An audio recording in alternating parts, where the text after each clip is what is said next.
तो दोस्तों आज हम लोग जो है प्रेजेंट कंटिन्यूअस टेंस के बारे में देखिए पढ़ने वाले हैं। ठीक, प्रेजेंट इंडेफिनिट टेंस इसके पहले हो गया है, मैंने काफ़ी डिटेल में बताया हुआ है और इसलिए अब मैं आगे में जो भी मैं बताऊंगा उसको थोड़ा स्पीड से बताता हूँ। ठीक है, पहले देखिए प्रेजेंट कंटिन्यूअस टेंस के बारे में हम लोग कैसे पहचानेंगे कि सेंटेंस प्रेजेंट कंटिन्यूअस टेंस में है।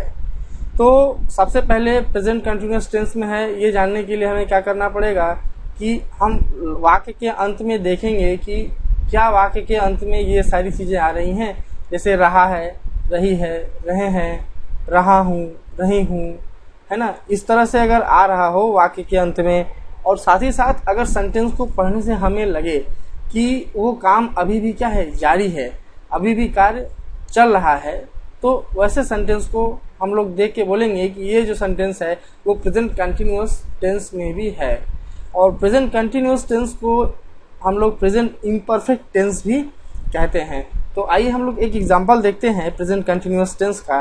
जैसे मैं बोलूं कि वह खाना खा रहा है। ठीक, तो देखिए ये सेंटेंस देखिए इसमें क्या बोल रहा है कि वह खाना खा रहा है। तो सेंटेंस के लास्ट में रहा है आ रहा है एंड सेंटेंस को देख के लग रहा है कि ये काम खाने का जो है अभी भी चल रहा है। तो हम कह सकते हैं कि ये जो सेंटेंस है ये प्रेजेंट कंटिन्यूअस टेंस में है। ठीक, एक और वाक्य लेके देखते हैं कि जैसे मैं अपनी किताब पढ़ रहा हूँ। तो देखिए सेंटेंस के लास्ट में क्या है, रहा हूँ आ रहा है। साथ ही साथ सेंटेंस को देखने से हमें लग रहा है कि पढ़ने वाला काम जो है, पुस्तक पढ़ने वाला काम, किताब पढ़ने वाला अभी भी चल रहा है। तो ये भी सेंटेंस क्या है, प्रेजेंट कंटिन्यूअस टेंस में है। ठीक, तो अब हम जो है प्रेजेंट कंटिन्यूअस टेंस के सेंटेंसेस के बारे में पहचान कैसे करेंगे वो मैंने देखा। अब इसके बाद हम लोग जो है कि कैसे ट्रांसलेट करेंगे प्रेजेंट कंटिन्यूअस सेंटेंस को वो हम लोग देखेंगे। तो प्रेजेंट कंटिन्यूअस टेंस में जो भी सेंटेंस होंगे वो कुछ इस तरह से होंगे। पहला अफर्मेटिव सेंटेंस। तो अफर्मेटिव सेंटेंस आप लोग जानते हैं कि जिस वाक्य में किसी भी तरह का नकारात्मक या कोई प्रश्नवाचक शब्द ना हो तो ऐसे वाक्य क्या होते हैं, अफर्मेटिव सेंटेंस कहलाते हैं। इसमें जो है सीधे सीधे सेंटेंस के बारे में बताया जाता है कि किसी काम का होना बताया जा रहा हो और वो जारी अवस्था में हो। ठीक है, तो वो अफर्मेटिव सेंटेंस होगा। जैसे यहाँ पे क्या है, वह जा रहा है, तो यहाँ पे बताया जा रहा है कि वह जा रहा है। मान लीजिए इसमें हम और लगा दे थोड़ा सा कि वह स्कूल जा रहा है। तो इस सेंटेंस में देखिए कहीं भी नहीं वगैरह नहीं लगा हुआ है, साथ ही साथ कोई प्रश्न नहीं पूछा जा रहा है, कोई क्वेश्चन वाक्य नहीं, क्वेश्चन सेंटेंस नहीं है किसी तरह का, ये ना ही कुछ कोई क्वेश्चन वर्ड है इसमें। तो इसलिए हम कह सकते हैं कि ये क्या है, ये अफर्मेटिव सेंटेंस है। अभी आगे हम लोग और भी एग्जाम्पल देखेंगे जिसमें हम लोग अफर्मेटिव सेंटेंस कौन कौन से किस तरह से होते हैं, उनकी क्या संरचना होती है, वो हम लोग देख पाएंगे। तो फिलहाल अभी जो है हम लोग अफर्मेटिव सेंटेंस का ट्रांसलेशन किस तरह से करेंगे वो हम लोग देखने वाले हैं। तो देखिए इस सेंटेंस का हम लोग ट्रांसलेट करके देखते हैं कि किस तरह से अफर्मेटिव सेंटेंस का अनुवाद किया जाता है। तो देखिए यहाँ पे सेंटेंस के अंत में रहा है, यानी ये कंटिन्यूअस का टेंस है, कंटिन्यूअस टेंस का सेंटेंस है। एंड अब कंटिन्यूअस टेंस में जो अफर्मेटिव सेंटेंस है उनका स्ट्रक्चर जो है अनुवाद के समय कुछ इस तरह से होगा। सबसे पहले हम लोग सब्जेक्ट लिखेंगे, फिर इज आर एम में से जो भी सब्जेक्ट के हिसाब से लिखना होगा वो लिखेंगे, हेल्पिंग वर्ब। एंड उसके बाद वर्ब की फोर्थ फॉर्म का प्रयोग करेंगे। तो वर्ब की फोर्थ फॉर्म क्या होती है कि जो वर्ब का फर्स्ट फॉर्म होता है उसमें आईएनजी जोड़ने पर जो है वर्ब की फोर्थ फॉर्म बनती है। फिर इसके बाद जो है हम लोग ऑब्जेक्ट लिखेंगे, ऑब्जेक्ट अर्थात कर्म। तो जो भी कर्ता, जो भी ये सब्जेक्ट जो भी काम कर रहा है उसका असर जिस पर पड़ता है उसे हम लोग क्या बोलते हैं, ऑब्जेक्ट बोलते हैं। और जो काम करने वाला होता है सेंटेंस में, जो भी काम करता है, जैसे यहाँ पे करने का जाने का काम कौन कर रहा है, वह। तो ये यहाँ पे क्या हो जाएगा, ये आपका यहाँ पे वह जो है यहाँ पे सब्जेक्ट है। ठीक, सब्जेक्ट को हिंदी में कर्ता भी बोलते हैं। इसके बाद सेंटेंस में सब्जेक्ट ऑब्जेक्ट वर्ब लिख देने के बाद अगर कुछ बचा रह गया है तो उसकी अंग्रेजी हम लोग लास्ट में लिखेंगे। ठीक है, तो आइए हम लोग इस सेंटेंस का ट्रांसलेट करते हैं। जैसे वह जा रहा है, तो वह के लिए अब देखिए वह के लिए क्या होता है, वह के लिए हम लोग लिखते हैं ई, वह की अंग्रेजी शी भी होती है, लेकिन जब लड़की होती है तो शी लिखेंगे। यहाँ पे क्या है, वह जा रहा है, तो देख के हमें पता चलता है कि ये किसी लड़के के लिए प्रयोग किया गया है या पुल्लिंग के लिए किया गया है, तो हम लोग यहाँ पे ही का प्रयोग करेंगे। अब ही के बाद हमें हेल्पिंग वर्ब लगाना है, जो कि इज, एम, आर में से कोई एक होने वाला है। तो इज, एम, आर का प्रयोग किस तरह से करेंगे, आइए हम पहले वो जान लेते हैं। देखिए, सबसे पहले देखिए, अगर आई है तो आई के साथ एम का प्रयोग किया जाता है। आई की मीनिंग होती है मैं, ठीक। फिर उसके बाद वी मीन्स होता है हम या हम लोग। यू मीन्स होता है तुम या तुम लोग, ठीक। एंड दे मीन्स होता है वे या वे लोग। और बहुवचन एक से ज्यादा लोग अगर हो तो वहां पे क्या होता है, बहुवचन होता है। तो अगर वी, यू, दे या बहुवचन है तो इसके साथ आर का प्रयोग किया जाता है। और इसके अलावा जो बच गए, जैसे क्या बच गया, ही, शी, इट। ही मतलब भी वह होता है, शी मतलब भी वह होता है, इट मतलब यह होता है। शी अगर लड़की के लिए है तो वह के लिए शी का प्रयोग किया जाएगा, अगर लड़के के लिए है तो वह के लिए ही का प्रयोग किया जाएगा। तो ही, शी, इट या एक वचन अर्थात अगर किसी एक की बात की जाए, है ना, सिंगुलर नंबर की बात की जाए, तो वहां पे इनके साथ इज का प्रयोग किया जाता है। तो अब हम ये जान गए कि कहाँ पे एम, कहाँ पे आर और कहाँ पे इज का प्रयोग किया जाना है। तो आइए हम लोग देखते हैं इस सेंटेंस में ही के साथ जो है क्या प्रयोग होगा। तो ही के साथ मैंने अभी जैसा बताया इज का प्रयोग किया जाना है, तो ही के बाद हम लोग क्या लिखेंगे, इज का प्रयोग करेंगे। फिर इसके बाद देखिए, सब्जेक्ट हो गया, इज, एम, आर में से इज लग गया है। अब इसके बाद वर्ब की फुल फॉर्म। तो वर्ब क्या होता है, जो काम होता है, जो काम किया जा रहा होता है वो कहलाता है वर्ब। तो वर्ब यहाँ पे काम क्या हो रहा है, जाने का काम हो रहा है। तो जाना की अंग्रेजी क्या होती है, गो होती है, ठीक। एंड गो के साथ जो है फोर्थ फॉर्म बनाने के लिए हमें क्या लगाना पड़ेगा, आईएनजी लगाना पड़ेगा, ठीक। अब इसके बाद जो है ये कहाँ जा रहा है, तो देखिए, अगर जाने के लिए बात हो रही हो और जहाँ पे जाया जाता है वो दिया गया हो, तो गो के साथ जो है टू का प्रयोग होता है। तो यहाँ पे वर्ब की जो फोर्थ फॉर्म थी, गोइंग थी, गोइंग के बाद हम लोग क्या लगाएंगे, टू लगा करके, और स्कूल की अंग्रेजी लिख देंगे स्कूल। तो हमारा जो ट्रांसलेशन हो गया, क्या हो गया, वह स्कूल जा रहा है, he is going to school, ठीक। तो ये हो गया हमारा ट्रांसलेशन करने का नियम या अफर्मेटिव सेंटेंस को हम लोग किस तरह से ट्रांसलेट करेंगे। इसके बाद देखिए, निगेटिव सेंटेंस की बात की जा रही है। तो निगेटिव सेंटेंस क्या होता है, आइए देखते हैं। देखिए, अगर वाक्य में कोई नकारात्मक शब्द का प्रयोग किया गया हो या नहीं का प्रयोग किया गया हो, तो उस सेंटेंस को हम लोग क्या बोलते हैं, निगेटिव सेंटेंस, या हिंदी में कहते हैं नकारात्मक वाक्य।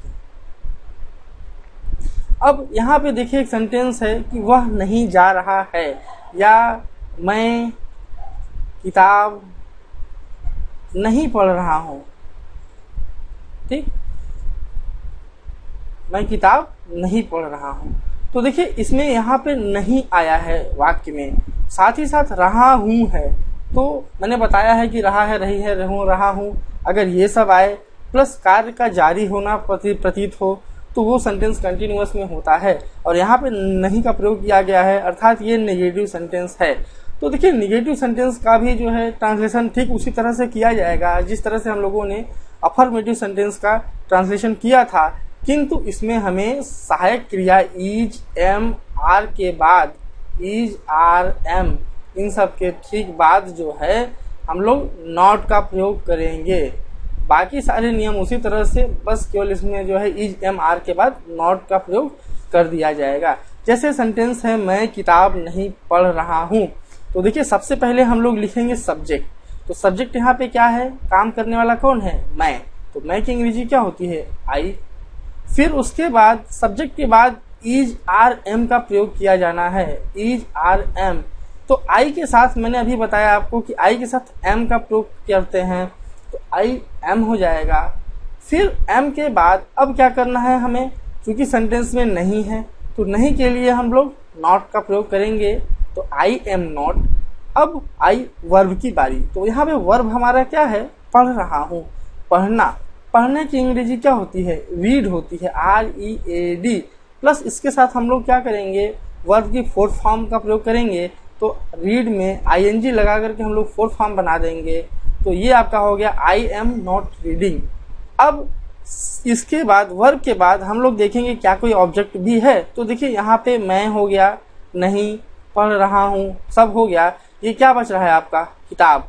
जो पढ़ने का असर पढ़ रहा है, किस पे पढ़ रहा है, किताब पे पढ़ रहा है। तो यहाँ पे क्या हो जाएगा, बुक क्या है आपका, एक ऑब्जेक्ट है, तो हम लोग बुक की अंग्रेजी लिख देंगे, तो I am not reading a book. Sentence में ए एंड दी का प्रयोग किस तरह से होगा, इसके लिए हम लोग किसी समय वीडियो में देख लेंगे, उसके लिए अलग से वीडियो में बना दूंगा।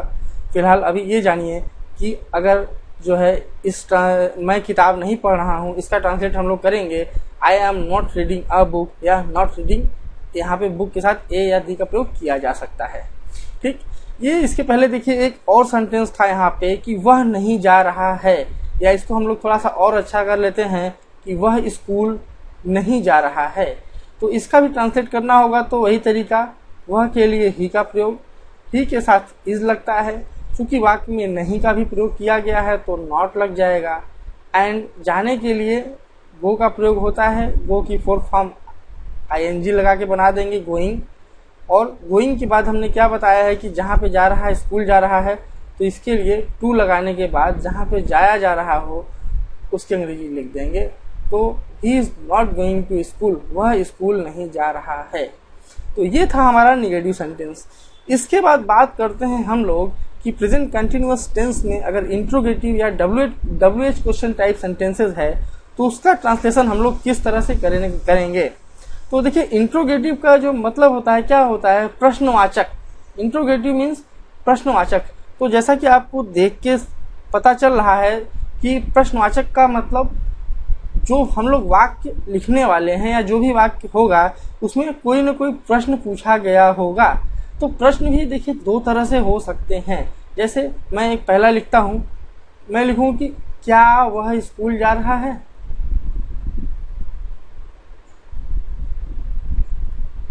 क्या वह स्कूल जा रहा है। तो देखिए ये जो सेंटेंस लिखा गया है ये क्या से स्टार्ट हुआ है। ऐसा सेंटेंस क्या है जिसका इस प्रारंभ जो है क्या से हुआ हो, या जिसका जवाब अगर हम लोग हाँ या नहीं में दे सकते हैं केवल, तो ये क्या होगा आपका, ये आपका हो गया इंट्रोगेटिव सेंटेंस। अब इसी में अगर कहा जाए कि वह स्कूल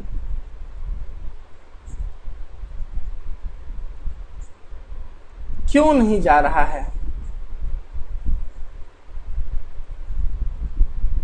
तो देखिए इस सेंटेंस में भी एक क्वेश्चन पूछा गया है और इस वाले सेंटेंस में भी एक प्रश्न पूछा गया है। तो लेकिन यहाँ पे क्या है कि सेंटेंस की शुरुआत जो है क्या से हुई है, और यहाँ पे सेंटेंस जो है प्रश्नवाचक जो बन रहा है इस क्यों की वजह से बन रहा है ना। ये क्यों लगे होने की वजह से इस शब्द में प्रश्नवाचक का निशान लगा है। तो प्रश्नवाचक शब्द जो है, प्रश्नवाचक वाक्य जो है दो तरह से बनाए जा सकते हैं, एक तो क्या से प्रारंभ करके, दूसरा प्रश्नवाचक शब्दों का प्रयोग करके। तो जो प्रश्नवाचक शब्दों का प्रयोग करके सेंटेंस बनाए जाएंगे उनको हम लोग WH क्वेश्चन टाइप के रूप से करके जो है बनाएंगे उनका ट्रांसलेशन। और एक जो है ये सिंपल इंट्रोगेटिव है, इसको हम लोग देखिए ट्रांसलेट किस तरह से करेंगे इसके बारे में हम लोग देख लेते हैं। तो देखिए इंट्रोगेटिव सेंटेंस का ट्रांसलेशन करने के लिए हमें ज़्यादा कुछ नहीं करना होगा, बस हमें जो है इज MR का प्रयोग जब सेंटेंस में किया जाता है उसको सब्जेक्ट के ठीक पहले रख देना है। जैसे ऊपर वाला ही सेंटेंस में, ये सेंटेंस में ले लेता हूँ कि क्या वह स्कूल जा रहा है। तो देखिए वह स्कूल जा रहा है का हमने बनाया कि he is going to school.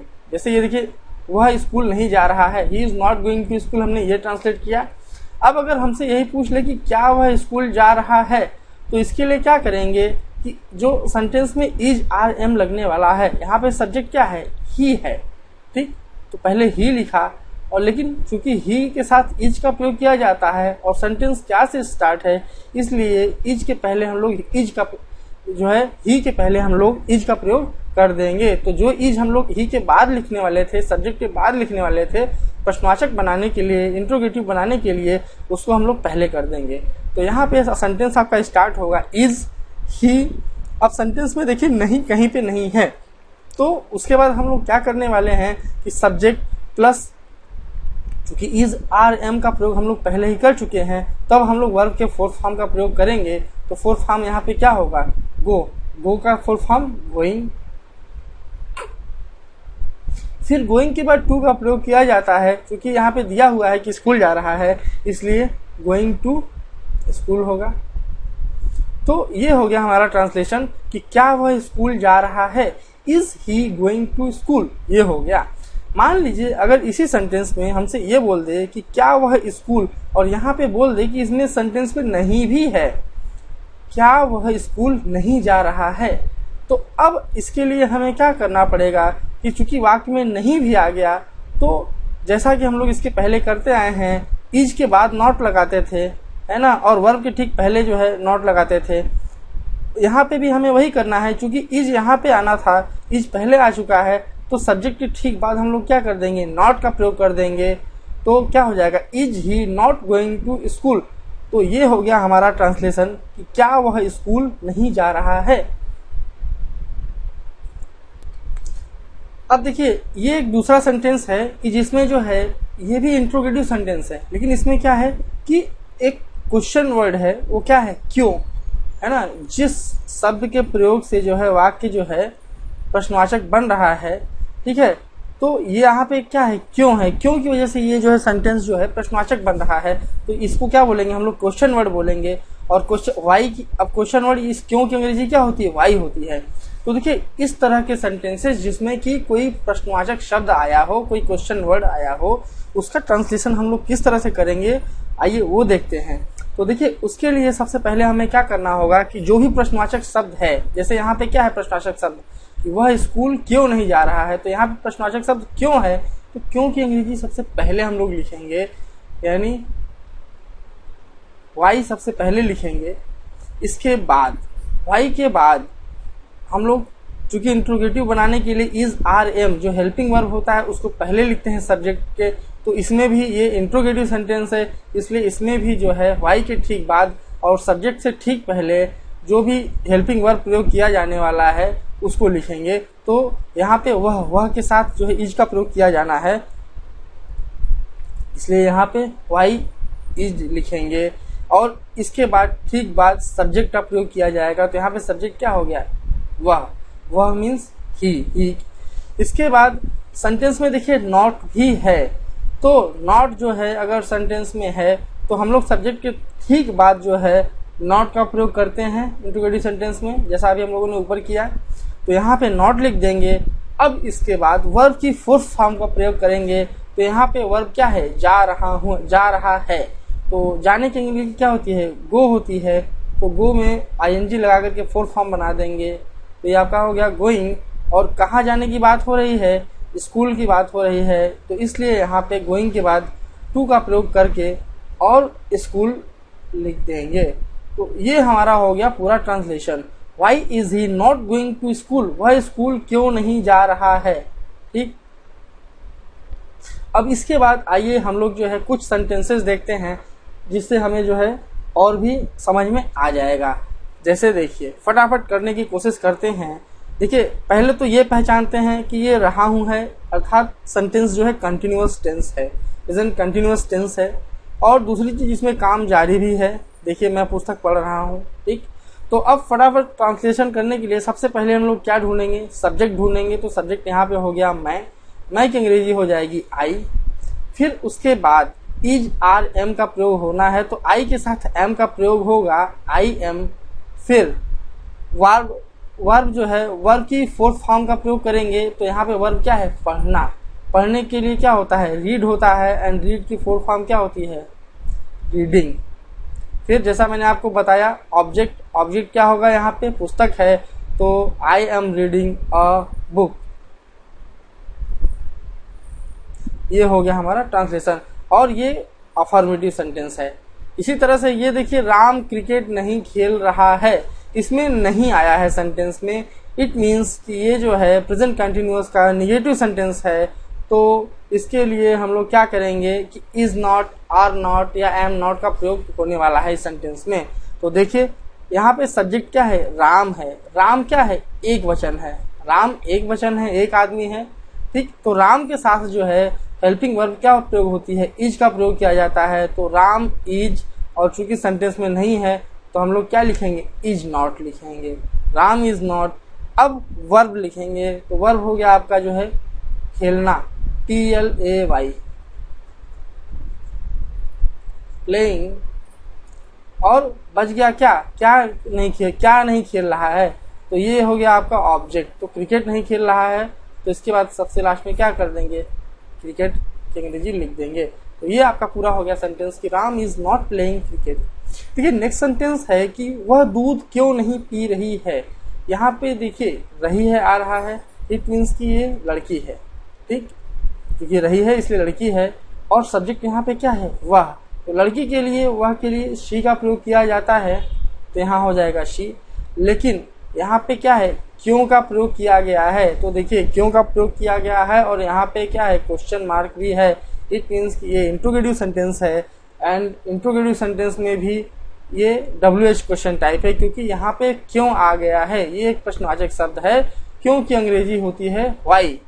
तो ऐसे सेंटेंस के ट्रांसलेशन के लिए हम लोग क्या करते हैं, सबसे पहले जो क्वेश्चन वर्ड है या जो प्रश्नवाचक शब्द है उसकी अंग्रेजी लिखेंगे। तो यहाँ पे वाई लिखा, फिर वाई के बाद चूंकि यहाँ पे शी है तो सी के साथ इज का प्रयोग किया जाता है, इसलिए वाई के ठीक बाद जो है इज लिखा जाएगा। फिर सब्जेक्ट हो गया। सेंटेंस में देखिए नहीं भी है, तो नहीं जो है सब्जेक्ट के तुरंत बाद नॉट का प्रयोग कर दिया जाएगा। फिर बच गया आपका क्या, वर्ब। वर्ब की फुल फॉर्म क्या हो जाएगी, पीना। पीना की फुल फॉर्म ड्रिंकिंग।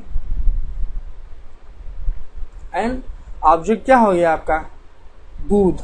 तो दूध की अंग्रेजी क्या होती है, मिल्क होती है, ठीक। तो आपका पूरा सेंटेंस क्या हो गया कि वह दूध क्यों नहीं पी रही है, why is she not drinking milk. वह दूध क्यों नहीं पी रही है।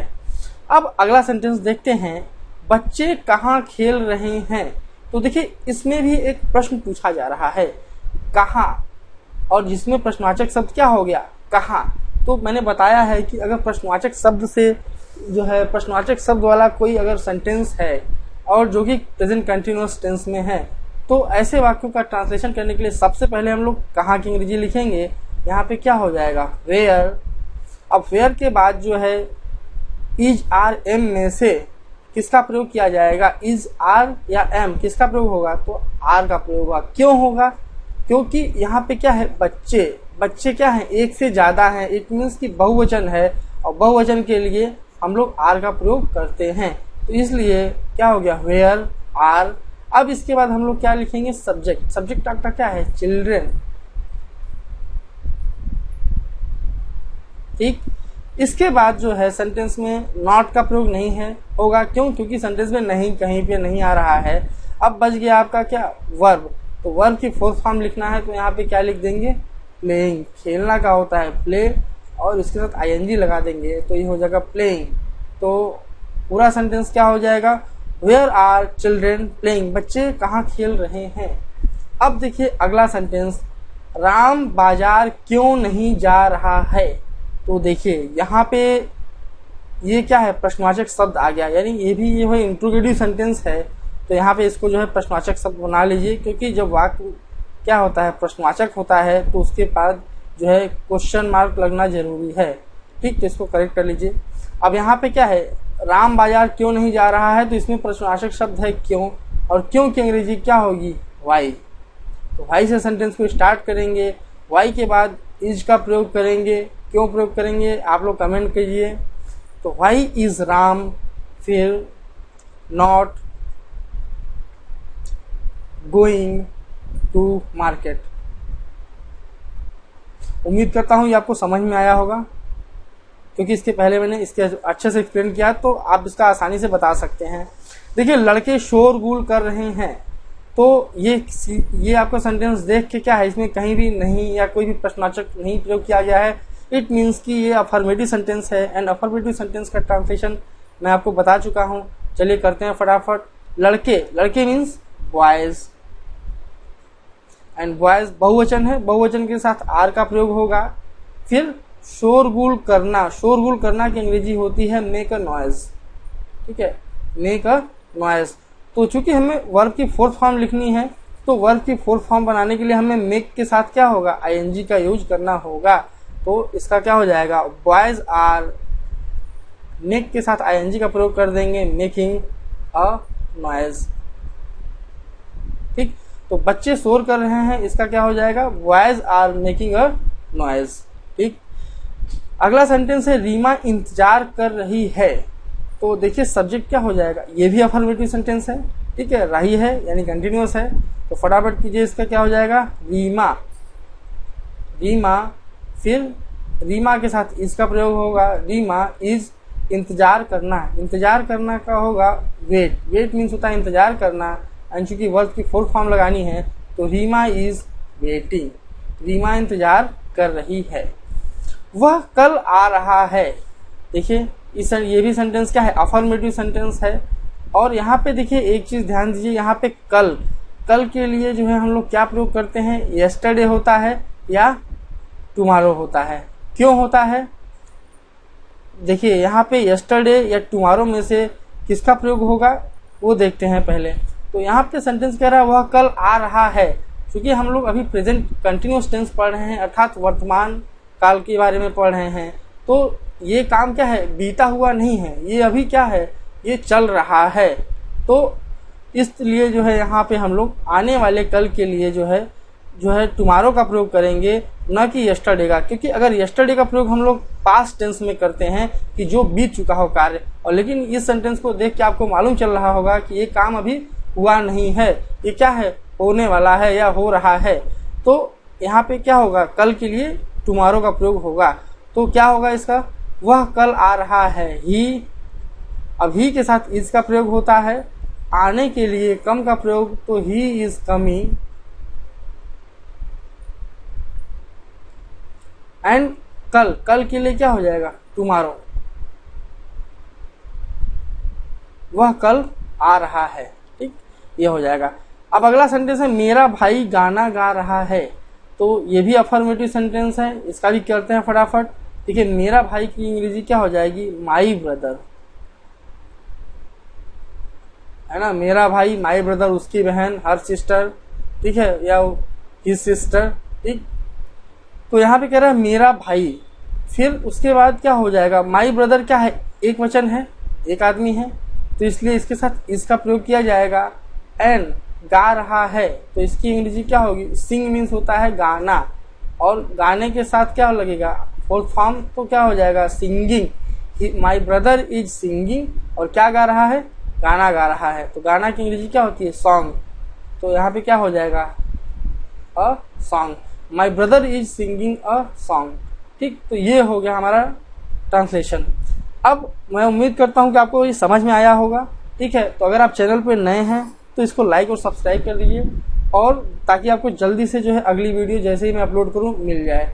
Thank you.